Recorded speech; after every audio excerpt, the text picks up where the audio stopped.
Malungkot na magpapaalam si Stockton sa Converge 5 Rexers dahil sa kanyang inconsistency sa mga nagdaang games mula 18 points naging 17-16 at ngayon bumaba na rin siya down to 14 points, 3 rebounds, 2 assists per game at labis-labis itong hindi kinatuwa ng Converge 5 Rexers.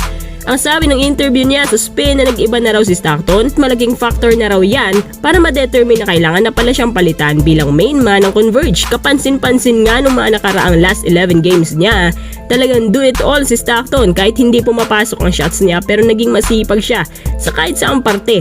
Shooting 41% from 30% overall performance from the field, garnering 56 lamang over 140. At yan na nga ba ang tinuturong dahilan ng Converge kaya nagkakagulo daw ang system.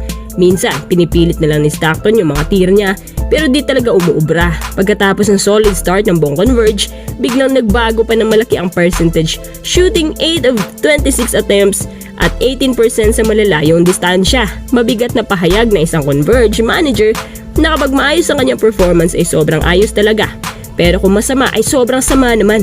Gusto nila na kapag masama or off night, wag naman yung sobrang sama.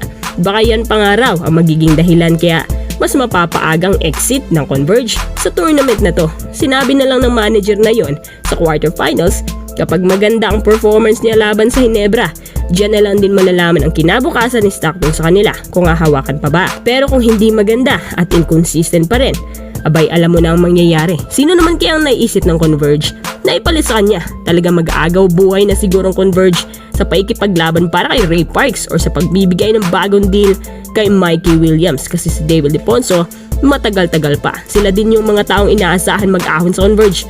Kung titimbangin mabuti, napakadami na talent na meron ng Converge. Inaamin din nila na malaki ang nagastos nila kaya dapat hindi nasasayang. Sabihin na lang natin si Stockton ang nagkulang at humina ng bahagya. Pero may mga times naman talaga na sobrang off night. Ano kaya ang tingin ng Converge kay Stockton? Yung robot ka na bawal magkamali? Yung 14 points per game, hindi naman talaga masama. Maliban na lang kung sobrang taas ng expectation nila sa'yo. Kapag ito si Stockton pinakawalan, pag-aagawan din to sa market dahil sa kanyang capabilities. At ang alam ko, TNT is waving na dito.